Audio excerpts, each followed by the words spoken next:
ചക്കുവള്ളി ക്ഷേത്ര മൈതാനത്ത് നവകേരള സദസ്സിന് വേദിയൊരുക്കുന്നതിൽ പിണറായി സർക്കാരിന് തിരിച്ചടി. അനുമതി നൽകിയ ദേവസ്വം ഉത്തരവ് ഹൈക്കോടതി റദ്ദാക്കി.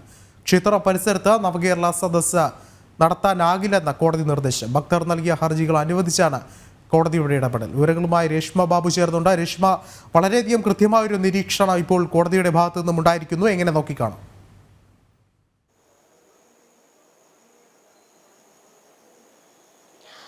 വിഷ്ണു, 18-ാം തീയതിയിലെ കുന്നത്തൂർ മണ്ഡലത്തിലെ നവകേരള സദസ്സ് നടത്തുന്നതിനായിട്ടായിരുന്നു കൊല്ലം ചക്കുവള്ളി പരബ്രഹ്മ ക്ഷേത്രത്തിന്റെ മൈതാനം ദേവസ്വം ബോർഡ് വിട്ടുകൊടുത്തത്. ഇക്കഴിഞ്ഞ 10-ാം തീയതിയാണ് ഇത് സംബന്ധിച്ച് അനുമതി ഉത്തരവ് ദേവസ്വം ബോർഡ് ഇറക്കിയത്. ഈ അനുമതി ഉത്തരവാണ് ഹൈക്കോടതി ദേവസ്വം ബെഞ്ച് റദ്ദാക്കിയിരിക്കുന്നത്. ക്ഷേത്ര പരിസരത്ത് നവകേരള സദസ്സ് നടത്താനാകില്ല എന്ന് വ്യക്തമാക്കിക്കൊണ്ടായിരുന്നു ദേവസ്വം ബെഞ്ചിന്റെ നടപടി.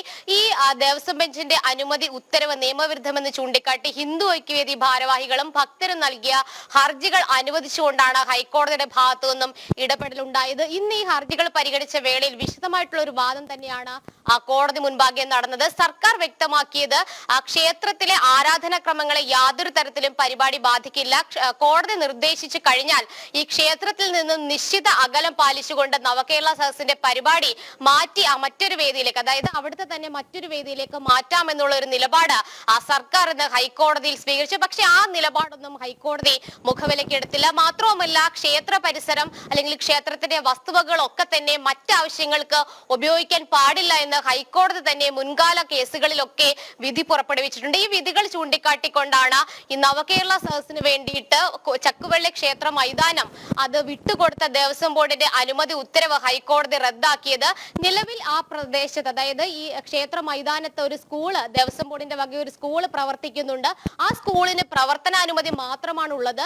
ദേവസ്വം ബോർഡിന്റെ സ്വത്തുവകളാണെങ്കിലും ദേവസ്വം ബോർഡിന്റെ അധീനതയിലുള്ള ഭൂമിയാണെങ്കിലും അത് ദേവന്റേതാണ് എന്നുള്ള വാദവും ഹർജിക്കാർ ഹൈക്കോടതി മുൻപാകെ ഉന്നയിച്ചു. മാത്രവുമല്ല, ഈ ക്ഷേത്രത്തിനോടനുബന്ധിച്ചുള്ള ചാമുണ്ടേശ്വരി നട, ഒപ്പം തന്നെ ആൽത്തറ, ഇവയൊക്കെ തന്നെ ഈ പരിപാടി നടക്കുന്ന ഇടത്ത് തന്നെയാണുള്ളത്. കൂടാതെ ഈ ക്ഷേത്രത്തിലെ പ്രധാനപ്പെട്ട ചടങ്ങായിട്ടുള്ള 12 വിളക്ക് അതും നടക്കുന്നുണ്ട്. അതിനും പരിപാടിയെ ബാധിക്കുമെന്നുള്ള ഒരു വാദവും ഹർജിക്കാർ ഹൈക്കോടതി മുൻപാകെ ഉന്നയിച്ചു. നേരത്തെ തന്നെ കഴിഞ്ഞ ദിവസം ഈ ഹർജികൾ പരിഗണിച്ചുകൊണ്ട് ഹൈക്കോടതി ദേവസ്വം ബോർഡിനോടക്കം മറുപടി സത്യവാങ്മൂലം ഫയൽ ചെയ്യാനായിട്ട് നിർദ്ദേശം നൽകിയിരുന്നു. മറുപടി സത്യവാങ്മൂലത്തിനൊപ്പം തന്നെ ഈ നിലവിൽ നടക്കുന്ന പരിപാടിയുടെ രൂപഘടന, ഒപ്പം തന്നെ ഈ ക്ഷേത്രവുമായി ബന്ധപ്പെട്ട് അല്ലെങ്കിൽ ക്ഷേത്രത്തിന്റെ പരിസരവുമായി എത്ര അകലം പാലിച്ചുകൊണ്ടാണ് പരിപാടി നിശ്ചയിച്ചിരിക്കുന്ന വേദി ഉള്ളത് തുടങ്ങിയ വിശദാംശങ്ങളും ഹൈക്കോടതി ദേവസ്വം ബോർഡിനോടും സർക്കാരിനോടും ഹാജരാക്കാൻ ആവശ്യപ്പെട്ടിരുന്നു.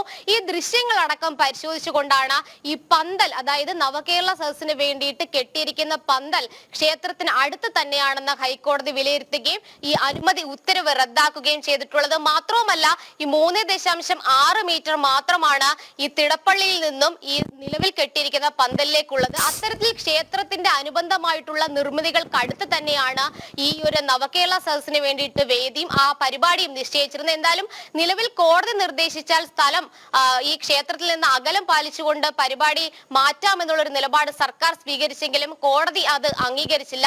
എന്തായാലും ക്ഷേത്രത്തിന്റെ പരിസരവും വസ്തുവകകളും മറ്റാവശ്യങ്ങൾക്ക്, ആരാധനാ ആവശ്യങ്ങൾക്കല്ലാതെ മറ്റാവശ്യങ്ങൾക്ക് ഉപയോഗിക്കാൻ പാടില്ല എന്ന് വ്യക്തമാക്കിക്കൊണ്ടാണ് നവകേരള സദസ്സിന് വേദിയൊരുക്കിയ ദേവസ്വം ബോർഡിന്റെ അനുമതി ഉത്തരവ് റദ്ദാക്കിയിരിക്കുന്നത്. 10-ാം തീയതിയാണ് ഇത് സംബന്ധിച്ച് ദേവസ്വം ബോർഡ് ഉത്തരവ് ഇറക്കിയത്. എന്തായാലും സർക്കാരിനെ സംബന്ധിച്ച് ഏറെ തിരിച്ചടി നൽകിക്കൊണ്ടുള്ളതാണ്. പ്രധാനമായിട്ടും മറ്റു ചില ക്ഷേത്രങ്ങളിലും സമാനമായിട്ടുള്ള രീതിയിൽ ആ ക്ഷേത്രം വക മൈതാനങ്ങൾ നവകേരള സദസ്സിന് വേണ്ടിയിട്ട് ഉപയോഗിക്കാൻ അനുമതി നൽകപ്പെട്ടിട്ടുണ്ട്. അതുമായി ബന്ധപ്പെട്ട് ഹൈക്കോടതി മുൻപാകെ ഹർജികൾ വരുന്നുണ്ട്. ആ ഹർജികൾ തിങ്കളാഴ്ച പരിഗണിക്കുന്നുണ്ട്. എന്തായാലും ഈ ചക്കുവള്ളി പരബ്രഹ്മ ക്ഷേത്രവുമായി ബന്ധപ്പെട്ട് ഹൈക്കോടതി നിലവിൽ ദേവസ്വം ബോർഡിന്റെ അനുമതി ഉത്തരവ് റദ്ദാക്കിയിട്ടുണ്ട്. ഈ ഹൈക്കോടതിയുടെ വിധി സമാനമായിട്ടുള്ള കേസുകളിലും ബാധകമായിരിക്കും.